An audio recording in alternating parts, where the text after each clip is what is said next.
দুধ চিতই পিঠাটা যতবার তৈরি করি মনে হয় আরও একবার বানাই। আসলে বাসায় সবাই অনেক বেশি পছন্দ করে, তো সবাই যেটা অনেক বেশি পছন্দ করে খায়, যদি ওই জিনিসটা তৈরি করতে কষ্টও হয় তারপরেও কিন্তু বারবার তৈরি করা হয়। আসসালামু আলাইকুম, আশা করছি আল্লাহর অশেষ রহমতে আপনারা সবাই ভালো আছেন। আলহামদুলিল্লাহ, আমরাও সবাই ভালো আছি।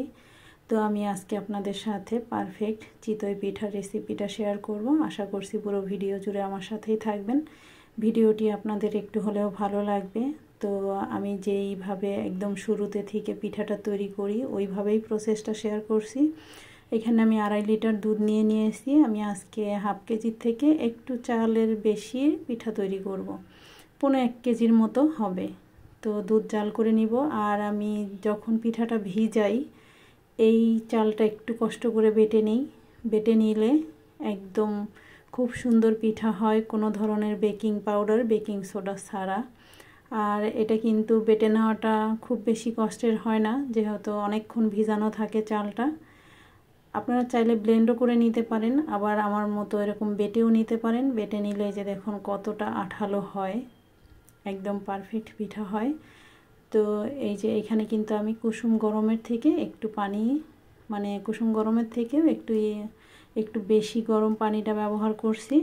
আর হাত দিয়ে এরকম করে মেখে তারপরে রেখে দিব। হয়তো বা এখানে 2 চামচ পানি লাগতেও পারে, নাও লাগতে পারে। আর দুধ এদিকে জাল করে দেখুন হাফ লিটারের থেকেও বেশি কমিয়ে ফেলেছি। এরকম করে দুধ পিঠার মধ্যে দিলে খুব সুন্দর ঘ্রাণ হয়। আর আজকের পিঠাটা আমি গুড় দিয়েই তৈরি করব। তো এখানে গুড় নিয়েছি আর এখন পানি দিয়ে দিলাম। 2 একবার এরকম ফুটে উঠলে তারপরে এখানে দুধের মধ্যে দিয়ে দিব গুড়টা। এখানে দুধও কিন্তু কুসুম গরমের থেকেও বেশি গরম আছে, দুইটাই একটু গরম গরম থাকতে হবে। তো খুব ভালোভাবে মিলিয়ে নিব। আর এখানে অল্প পরিমাণে সামান্য স্বাদ মতো একটু লবণ দিয়ে নেড়ে নিয়ে এক সাইডে রেখে দিব। আর গোলাটা যে গলিয়ে রেখেছিলাম ওইখান থেকে পিঠাগুলো ভেজে নিচ্ছি। পিঠাগুলো এইভাবে দেখে তো নিশ্চয়ই বুঝতে পারছেন যে কতটা পারফেক্ট হয়েছে। তো ভাজাটা দেখিয়ে দিলাম আমি আঁচটা কীরকম রেখেছি। আর এই চিতই পিঠার ভিডিও আমার পেজে বা আমার এই একই নামে একটি চ্যানেল আছে, চ্যানেলে অনেকবার দেওয়া আছে। তো মনে হয়েছে আমি মানে পারফেক্টভাবে যদি তৈরি হয় তাহলে আমি আপনাদের সাথে শেয়ার করি।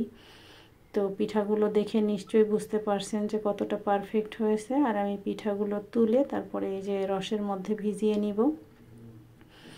তো ভিজানোর প্রায় 2 থেকে 2.5 ঘন্টা পরে আমি আপনাদের সাথে মানে একটু দেখিয়ে দিচ্ছি কীরকম ভিজেছে। আর সকালবেলা একটি পিঠা আমি আপনাদেরকে কেটে দেখালাম। কাটার ভিডিওটা এই তো এখনই আছে, আপনারা দেখে নিশ্চয়ই বুঝতে পারবেন। যারা পারফেক্ট দুধ চিতই খেয়েছেন তারা অবশ্যই এর মজা জানেন। এবং বেকিং পাউডার বেকিং সোডা ছাড়া পিঠাটা কেমন হয়, আর বেকিং পাউডার বা বেকিং সোডা দিয়ে পিঠাটা রসে ভিজালে কেমন হয়। আশা করছি আমার কথাগুলো বুঝতে পেরেছেন বা ভিডিওটা আপনাদের কাছে একটু হলেও ভালো লেগেছে। যদি ভালো লাগে তাহলে ভিডিওতে একটি লাইক দিতে পারেন, চ্যানেলটি সাবস্ক্রাইব করে পাশেই থাকতে পারেন।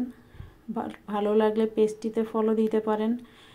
আর ভিডিওতে বলা ভুল ত্রুটিগুলো ক্ষমা সুন্দর দৃষ্টিতে দেখবেন। ভালো থাকবেন সবাই। যদি রেসিপি ভালো লাগে তাহলে বাসায় একবার তৈরি করবেন। আজকে এই পর্যন্ত, আল্লাহ হাফেজ।